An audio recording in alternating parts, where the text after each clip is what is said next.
Thank you everybody for coming. This is really exciting for us. First time putting something like this together. Great to have so many business partners and everybody both in attendance and working with us on putting the sessions together. If you weren't aware, it's a 4-part series, got the flyer on the table for you. But thank you again so much for joining. I'm Ryan Knaack, the founding partner of Peak CFO, COO. One of my partners, Sean Ebert, is with me here today. We're going to talk about 80-20 principle to start off. I will say that I learned this during my 12-year CPA career. The first time I heard this and when I saw us apply it to our business at the CPA firm, and apply it to our clients' businesses, I truly believe that this principle is something that both in business and in life can truly be life-changing. So we applied this to dozens of clients while I was at the CPA firm. I went to work for one of those and we grew the business significantly over a short period of time, took it to sale. Really had a lot of fun doing it too. This was something that improved cash flow, improved profitability, and really improved the level of fun that we were having with the business versus tearing our hair out. Let Sean introduce yourself as well. Sure. I'm Sean Ebert. I've been working with Ryan for a year or so, I guess, at this point. Prior to that, I spent the bulk of my career at a company called Thermistore here in town. And I was in a variety of roles there, from product management through operations. Ran the company as president for a while and then was group president over a portfolio of about half a dozen companies in the kind of industrial manufacturing space. So I was introduced to 80-20 after we got picked up by a private equity company. And it was kind of thrust upon us, and it was not the most popular thing to hear at the time. But there's a lot of good in it. I learned a lot. And it was very eye-opening, and we'll get into some of that in more detail as we go, but it was very eye-opening about the various things that we were doing that weren't necessarily driving the business where we wanted to go. And it gave us a lot of ideas and a lot of clarity on how we could clean some of that up and redirect our efforts into more fruitful options. So stepping into it, quick commercial on Peak. We have been around for 5 years. All of us are former heads of finance operations, former presidents who have grown businesses from relatively small in the small to mid-size space to a lot more meat on the bones in a mid-size space, and then taking that business to sale. So we work with each of us, usually 2 to 3 businesses at a time, on helping the owners grow and get the business where they want it to be, with a hands-on kind of part-time executive approach for people. It all starts with data. We're going to talk about that today as it relates to 80-20. Then developing a strategy with the owner off of that data, what we see, what the owner wants with the business, then building the processes and the systems and the employee engagement and development into the process to really take the business where the owner has the vision for the business. So back to the 80-20 principle. So what do we see too often in businesses? Number one, at some point, growth slows. There's a lot of market uncertainty out there. There's a lot of competition. There's turnover, and there's marketing costs that just seem so cumbersome to be able to grow the business. The supply chain costs, now we're dealing with tariffs. Just that profit margin seems to be getting squeezed from all areas. Then the excessive workload.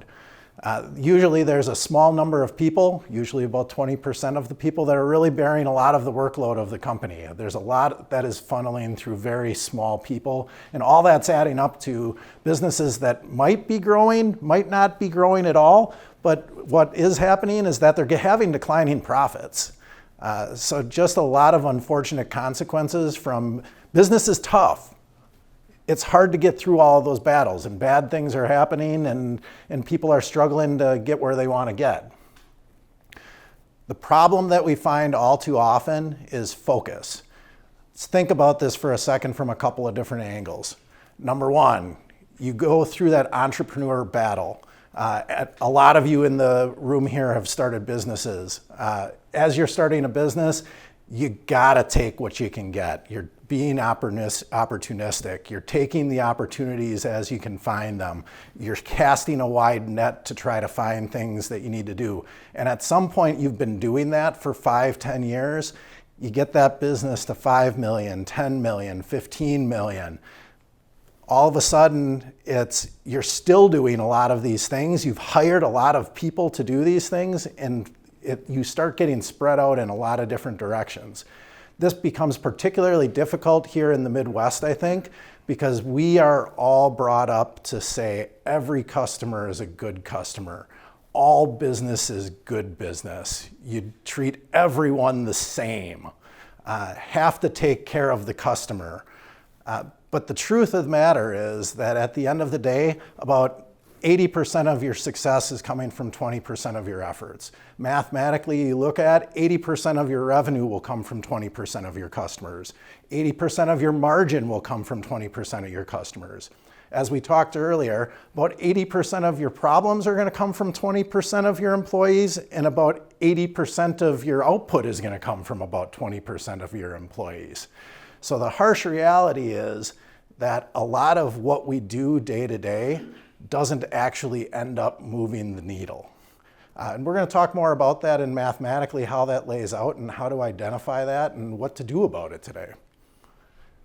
First of all, let's talk about Pareto. So anybody here that's heard the word Pareto or Pareto chart or anything before? So yeah, well, Pareto is actually not the 16th letter of the Latin alphabet or anything like that. It's actually a man. Here he is, Vilfredo Pareto. Vilfredo was an Italian economist, and he wanted to study land ownership in towns in Italy. So he goes to the first town, and he's keeping track of everything, and he finds that, gosh, if 20% of the land is owned by 80% of the people, this is a travesty. This can't be true. I'm going to go to the town down the street. This has got to be different. And he goes through, and it's the same thing again. 20% of the land is owned by 80% of the people. And at this point, Vilfredo's going, Mamma mia, what's going on in Italy? It's a disparity everywhere. And so the law of disparity is born. And we see this in business. You see this in nature.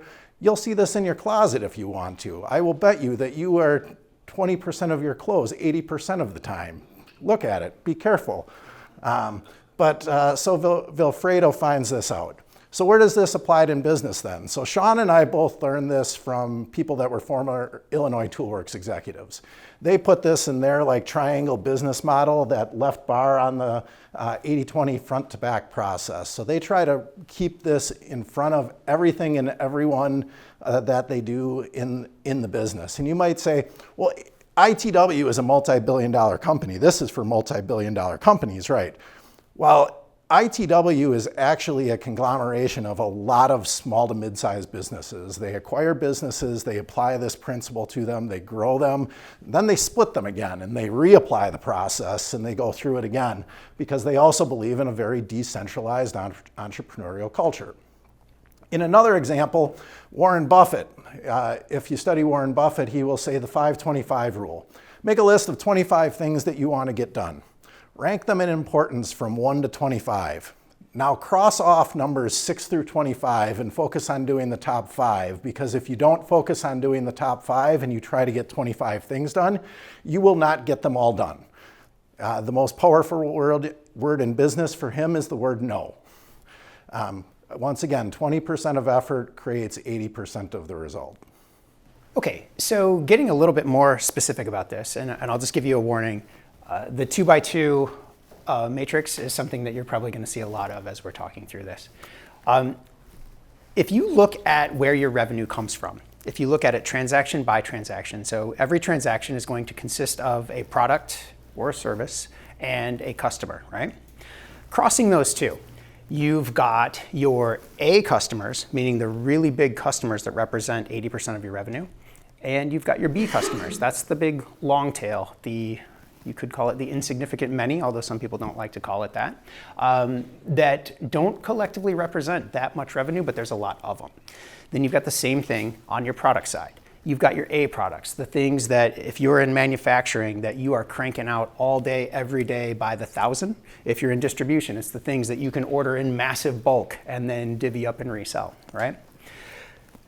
If you're selling an A product to an A customer, that is what is referred to as your quad one. So that's the 80% on the customer side, the 80% on the product side. That's going to be 64% of your revenue.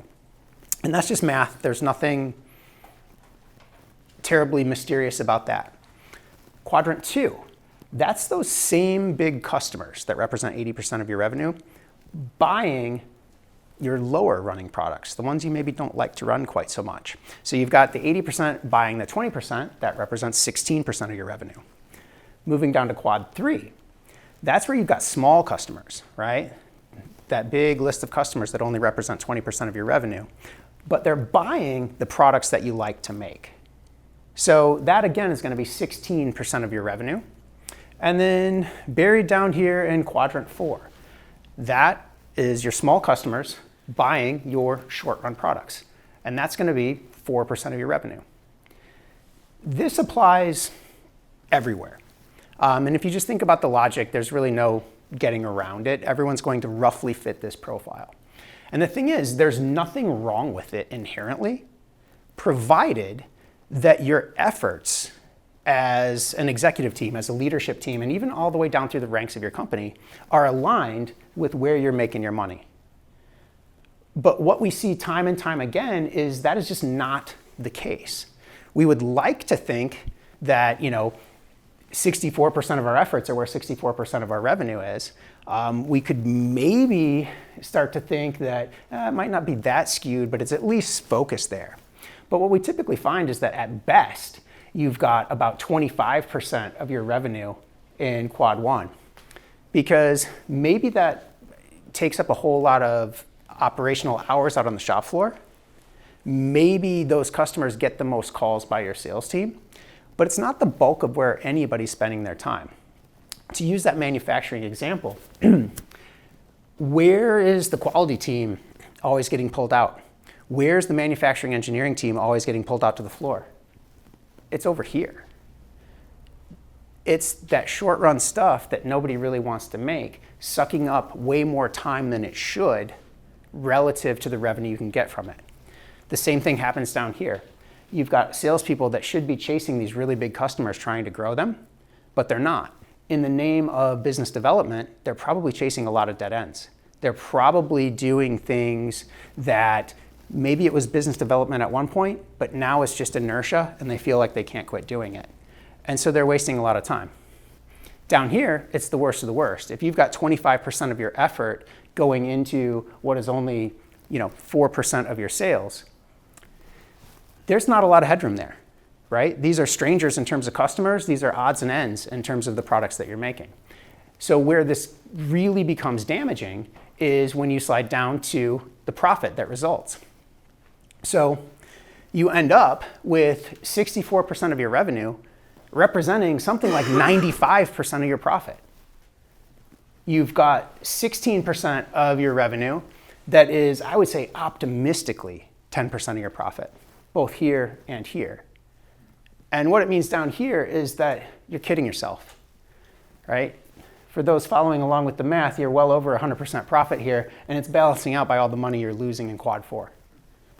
And that's not, it's not being salacious, it's not being hyperbolic. That's the way it is. It's very, very repeatable. So what we try to do is, one, get in and analyze that data, but two, figure out what are we going to do about it. So you can go to the next. So what we like to implement, essentially, is a separate strategy, quadrant by quadrant, to eliminate your distractions, maximize your growth, and basically give each of these quadrants the right strategies and the right amount of attention for the opportunity that it represents. So in this upper left, quad one, this is your core, or you can call it your fort. You have to first protect that fort from outside attacks, and you've then got to figure out ways to grow the fort. Quadrant two, it's a necessary evil. You can't abandon this. because these are your big customers. They just happen to be buying stuff that you don't really like making. So you're still going to do it, but you've got to develop the ability to say, yes, but. And we'll get into what that means, but you want to do it on your own terms. Down here, there are a lot of these customers that just don't need, or in a lot of cases even want, the amount of attention that you're giving them. You might be able to streamline that business. You might be able to send them to an e-commerce site. They might be able to DIY the ordering process rather than tying up your customer service team. In extreme cases, you might be able to just send them to distribution so that they're not trying to buy manufacturer direct, and everybody wins on that in a lot of cases. Down here, quad 4 is very interesting. The extreme is you realize that there's no way you can make a profit from it and you exit that business. Oftentimes, that's not necessary. As long as you can kind of put a box around it and figure out a way to make that segment stand on its own 2 feet, not borrowing resources from other places, you can find a way with the lean and mean crew to make that profitable enough, as long as you position it that way and don't let it bleed into the other quads. Now let's get into some fun, talk about tactics within each one of these quadrants. We'll start with the easy one, the fort. So, Sean. Yeah, so back to happy times. We're back in the fort where we belong, right? So here, one of the things that happens is our relationships with those key customers, they get deeper over time in some ways, but in other ways, they can get a little bit superficial. They can get a little bit reactive because we're out there trying to be good salespeople, good business development people, and we end up ignoring it. So the first thing we've got to do is really focus our sales efforts to develop deep customer relationships. And this isn't, remembering anniversaries and birthdays, although that's part of it. This is really getting into those companies, observing how they work, how they operate, trying to figure out what their specific pains are so that we can get in and address those in ways that less informed vendors could never do. But it takes effort. You've got to get in there and figure it out. In that capacity, we will try to overserve every function that we touch. That often starts with something very simplistic like 100% on-time delivery, which if you are in manufacturing or in distribution, I would implore all of you, take a look at your delivery metrics and see what it looks like for your top customers. If it's not 10 points better than your average customers across the board, you're putting yourself at risk. You've got to really focus on overserving there. You never want to lose that business on price. That's not to say you want to start a race to the bottom, but you want to make absolutely sure you understand everything about that offering and you never lose it to somebody who's going to come in and snipe that business. And ultimately, what you're really after is, I just heard this term and I love it, you want to reverse engineer success. You want to look at who the customers are, why they're buying from you, and figure out how you can mimic that, how you can go find more. So instead of what often turns into misguided sales and business development efforts that land down here, you've got to figure out what you're really looking for so you can grow the accounts that fit that profile. So a couple of pitfalls with this situation. Sometimes we go through this talk and we talk to people about quad 1 and people go, it sounds like you're asking me to get a really strong concentration with my key customers, and isn't that dangerous? Aren't I not supposed to be doing that? And that is absolutely true.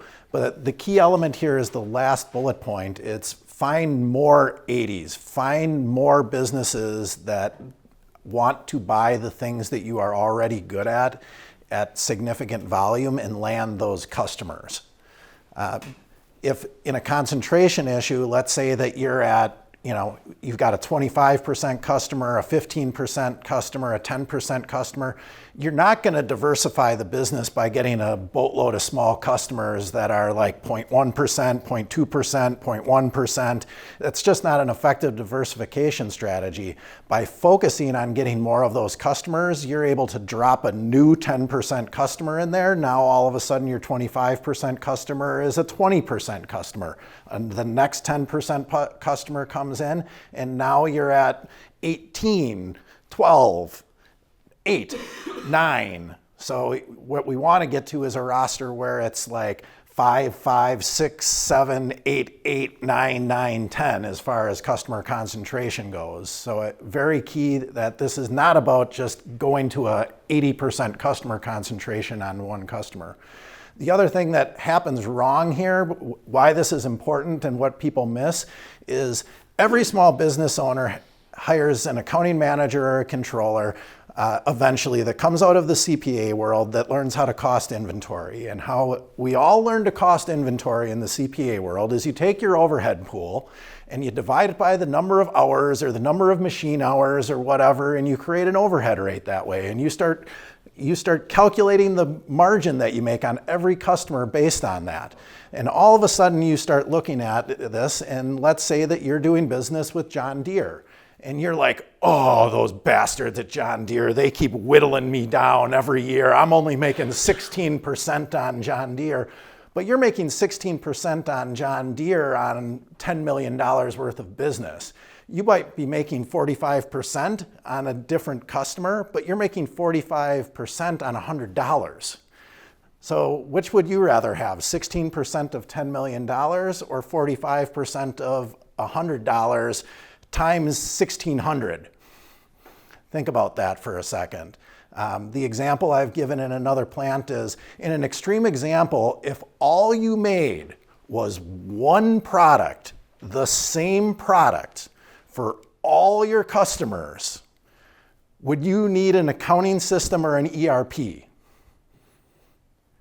Could you do your accounting in a notebook if all you did was buy the exact same widget for all of your customers? Now that's an extreme example. That doesn't exist, right? That's not reality. But think about all of the things that we do to add to the business to manage the complexity of products. Yet how your typical bean counter costs everything, it's spread like peanut butter based on the hours that a direct labor person or somebody working in a shop, a service provider, somebody spends. So, whereas all that management is created by all of the products and all of the customers. Well, that's a good segue into quadrant 2. I have yet to find the utopia where we can get by making one product. It'd be great if it was one product for one customer, but I haven't found it. In the real world, where you need to have a broader product line, it gets back to yes, but. So you know you need to do it. You know you need to keep these customers happy, and that's part of the deal. You've got to figure out how to do it on your own terms. First, getting back to the peanut buttering the expenses aspect, you got to know what it actually costs. Chances are the margins that you're seeing on paper are not the real margins you're making. So you need to get in there, figure out what it is, and probably do some amount of repricing to make it worth your while. This doesn't tend to be an aggressive reprice in this area, but a lot of times you'd want to see something like 5 to 10% more margin out of your quad 2 business versus quad 1, just to cover kind of the hidden costs and complexities of supporting that. From there, you want to really look at your lead times. Basically, are there ways where, and this gets back to the importance of 100% on-time delivery in your quadrant 1, are there ways you can extend your lead times? And by doing so, are there ways that you could pool those orders across multiple non-competing customers such that you can up your batch sizes and do these at a scale that make more sense for your business?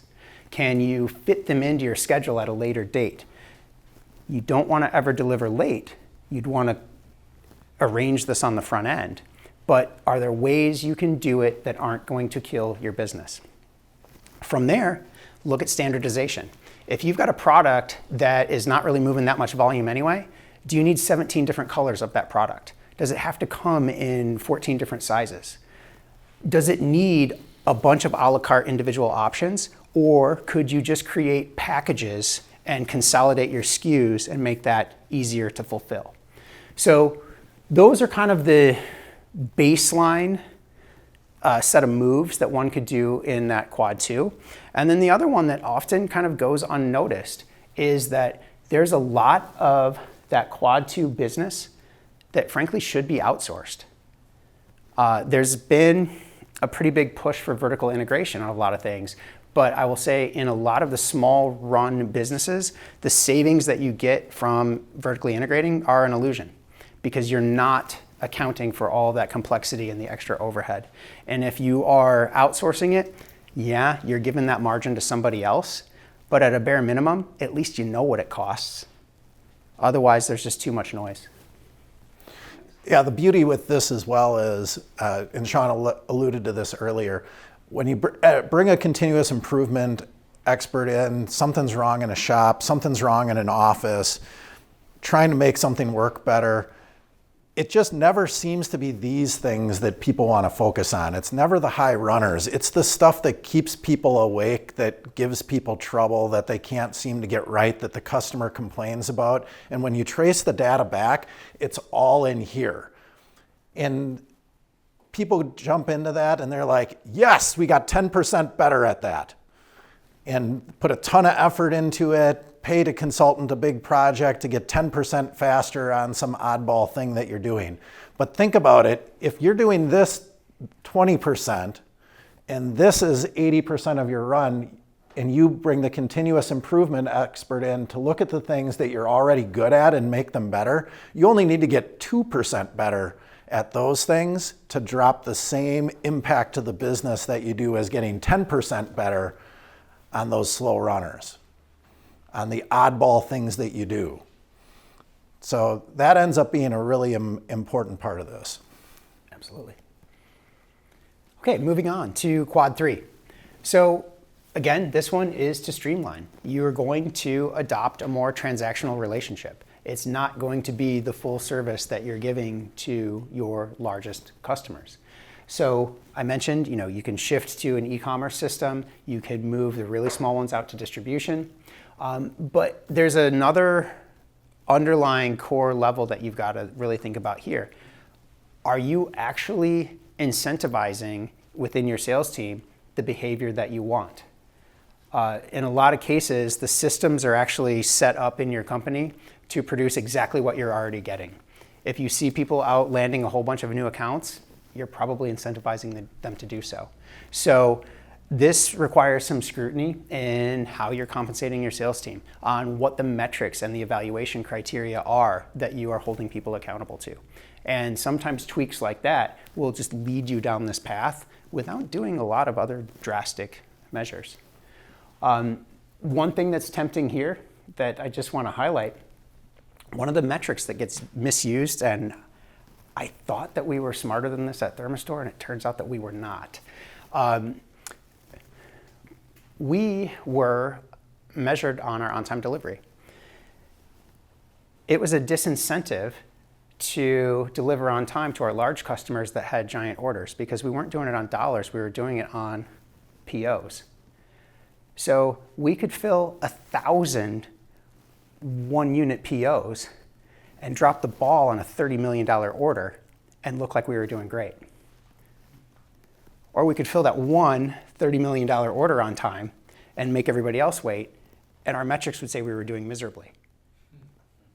I had the same thing in another business. That was a facepalm moment for me, so free advice, don't repeat that one. Careful with that metric. Yes. So that's why I include that one there. And it's not that there can't be gold here. There can actually be a nice farm to attract and grow some nice clients in here. It's just a matter of being really careful about it. And as we said, where do you have a transactional relationship and where do you have a really deep relationship? The best example I've heard about this, I'm going to have to pick on somebody here. Dave, I'm going to pick on you. So you probably know what's coming already. But Dave, what did you get your wife for her birthday last year? Oh, gosh. What do? You take her out to dinner? Probably dinner, yeah. You get her some nice piece of jewelry? Yeah, that's probably what I did. Yeah, that's probably what you did. Got it. So. Hopefully she's not here. Yeah. You have any sisters, Dave? You got two sisters, right? What did you get your sister Renee last year for her birthday? I don't think I got her Did you send her a card? Yeah. Text message? Yeah. Facebook post? Yeah. The all the above. Yeah. And was your sister really upset with you? That you only gave her a nice Facebook post of, little Dave and Renee swinging on the swing set or something like that? She was good with that. Yeah, she was good with that because she understands that you're not her wife, right? So as Sean mentioned, a lot of these customers, they don't want a deep, deep relationship. They don't want a salesperson blowing them up all the time. They just want to go to a web portal and order what they want to order and have the service person or the product, whatever, show up on time and get the product done the right way. Just think about how interacting with those big customers, those big, deep relationships, careful, sometimes the people that you really like to golf with are the people down here. And you actually should be golfing with the people up here and spending time with, but these are the people you like. So anyway.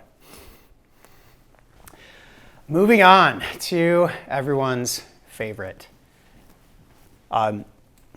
These just accumulate, and Ryan alluded to this earlier. When you're just getting started and you're very hungry and opportunistic and you keep amassing business. And a lot of times things that when you think about it rationally, you would have culled along the way at some point, you just don't because it's your history, it's part of your DNA.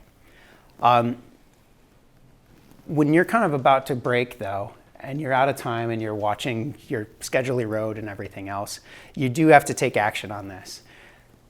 It would typically start with increasing prices, and in this case, it would be significantly.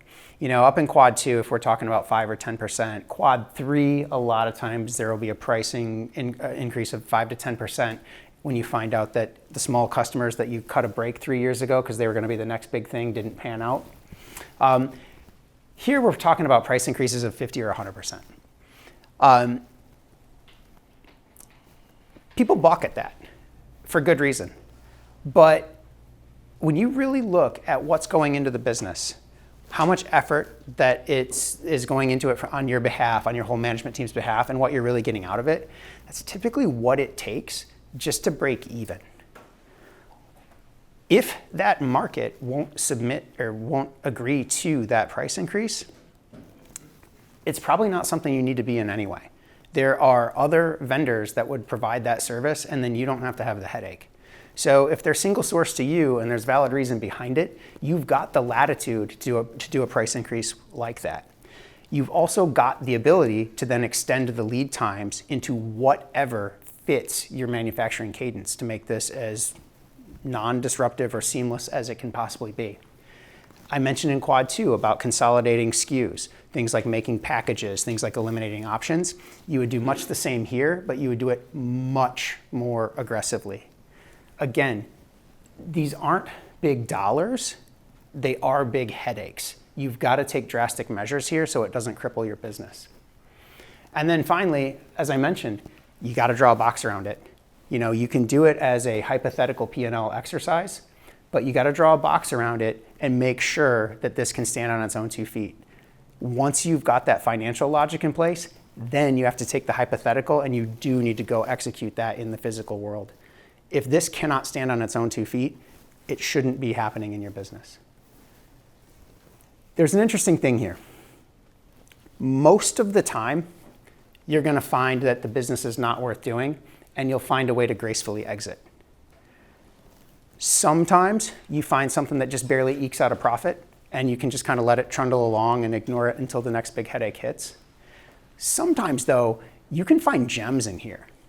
Sometimes you've got the old, 40-year employee who grew up doing this stuff, who knows the trick of it, and now, without being burdened and sucked into all the other things that you're doing, finds a new opportunity buried within that they can actually go out and grow and do it profitably. So this can be construed sometimes as a little bit of a cruel segment, but there is also opportunity buried in here if you've got the discipline to segment it out and really look at it. Yeah, as organizations get up to 50, then 100, then 200 people, need to become more specialized. Whereas when you're a 5 or 10 person company, you have these like startup dream team people that are okay doing sourcing, they're okay doing a little bit of engineering, they're okay going out there doing the packaging of a product themselves. And this if you find a nugget in here, that's a nice diversification opportunity that are different customers than your core customers, different products than your core products, and it's something that really has a trajectory, this is a great place to take the startup dream team and repurpose them to growing something new and taking it up from the bottom up again. They get their own kingdom in a group of small people and give something to care that nobody else really would that's in a specialist role because, oh gosh, they're like, boy, you want me to go keep track of this on the shelf and then run it over to the shipping and package it and do all of that? Like, I don't do all of those things, whereas somebody else is like, oh yeah, I get to do whatever I want and run a mile wide. Hey, I love this. So be on the lookout for that. That's a really key opportunity to find the golden nuggets within this space. And it is important to keep that diversification eye line going, that you don't lose track of those opportunities in the business. So typically when we get involved in something like this, one of the key things is you don't want to improve things you shouldn't be doing. So we always start with a simplify first mentality. If you're looking at the product lines and you're looking at the customers and you really dig into the data, you will find things that you just are literally taping dollar bills to. So, and sometimes that's not small customers either. I was in one business and I think their number 4 customer, their golden goose, when you added up all of the discounts they were giving on placements and new products and everything else, they were literally taping dollar bills every time they shipped an order to the customer. So the first thing we want to do is get those sort of things just out of the mix. And the stuff that's just so busy, so noisy, get it out of the mix. Because it's a lot easier to streamline less things than more things, right? Second part is segmenting. So as I mentioned, one other business had a component business and then they had a heavy machinery business.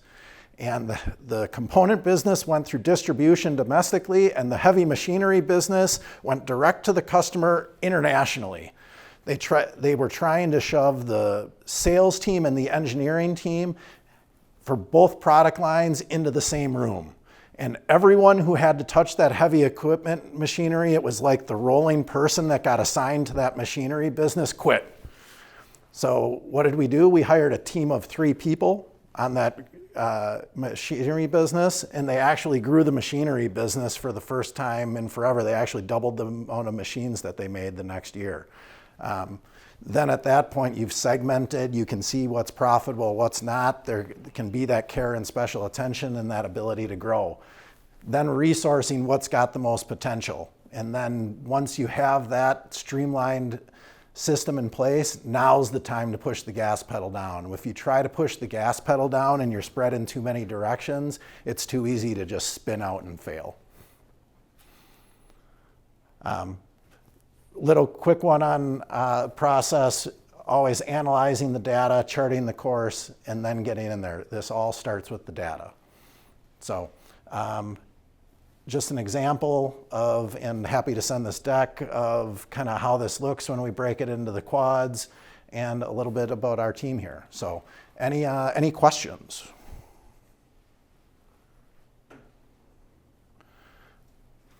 We just over-dazzled them, I guess. I didn't even have, hey, Todd. This is one that's always vexed us with 80/20 is how do you deal with new products? Do they get a special exception or new product lines, new services? I think for me, it's about being purposeful. It's having a good quad 1 and having that good engine there, and Tim's gonna talk about this more, gives the opportunity to fund that new product development. In particular, we want that new product development to be focused in quad 2 primarily, but always, of course, looking out for those diversification opportunities too, right? But diversification with putting a different customer base and a completely different product in the hands of the same sales and engineering team that's serving the big customers can, in my opinion, can throw too much noise at it, versus if it's that same team that's serving the core customer and you go into an adjacent product that the larger customers want, those are more short putts on the new product development. Versus if you're going to go into a new customer space with a new product, better to segment that out, in my opinion. But to me, having that quad one really humming allows you to fund more of that. And there's lots of businesses that say every spare dollar that we're going to have, we're going to spend it on new products and new customer development and so on. And then if we have better than a 10% EBITDA, we're losing opportunities to do something like that. Frankly, Milwaukee Tool was like that when we all worked there. So, yeah, did that answer your question? Yep. Okay. What kind of resistance, Ryan, do you face when you introduce 80/20 into a business, and how do you and how long does it take to overcome some of that early resistance that Sean mentioned? I'll talk about it. I mean, we felt it, those of us who are implementing it for the first time. Yeah, I think the I need these little guys thing, here's all of my growth opportunities. That's a really hard one for salespeople to get away from. In particular, I think human beings in general and salespeople are like the extreme example of it. They are wired to get dopamine hits. And if they have studied this with salespeople, that whether you are making a $50 sale or a $5 million sale, the dopamine rush that hits a salesperson when they get the signature on that sales order on that PO is the same either way. A win is a win. And so you take away all of that constant little winning, and that's really hard for a sales team to get over. Some of that is incenting comp behavior.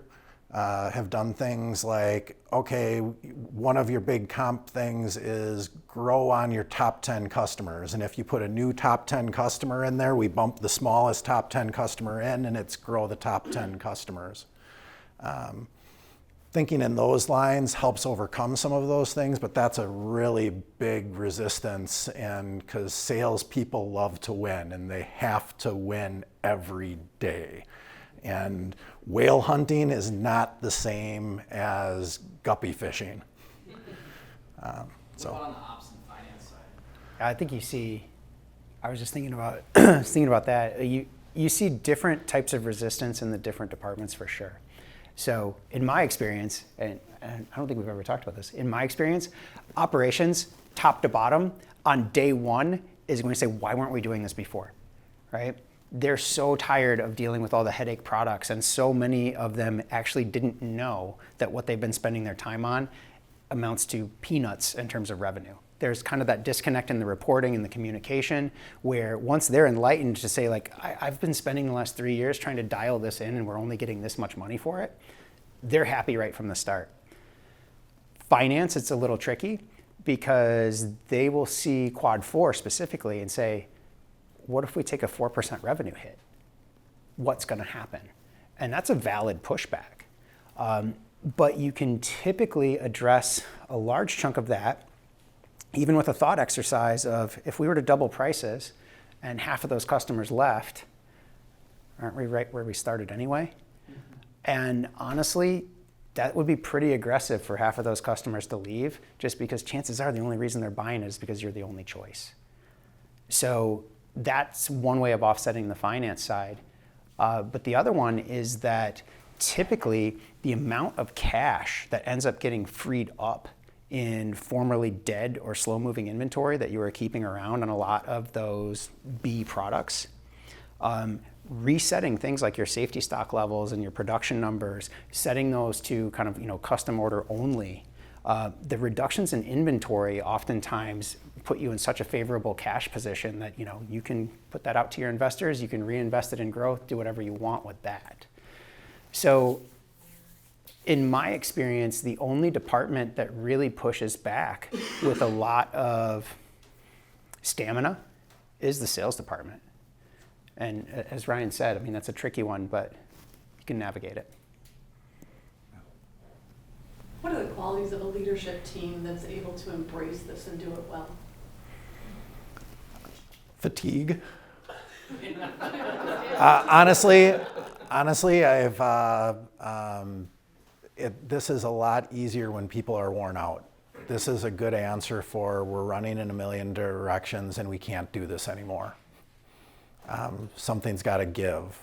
For me at the CPA firm, we made a goal of growing what was about a $15, $20 million firm by $1 million because we hadn't grown in a long time, and by gosh, we did it.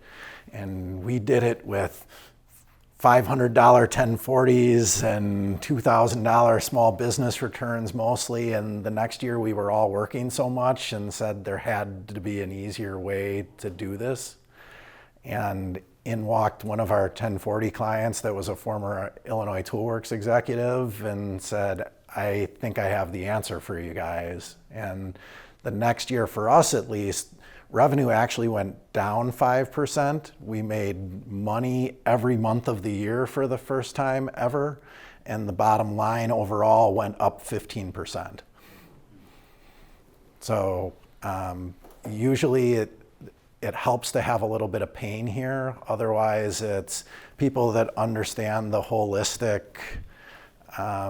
it's the sales, the very sales-oriented owner will struggle with this a little bit. And if the accountant is a very gap-oriented controller and has a loud voice, they struggle to understand an incremental growth model. And what we're really talking about here is overhead spread.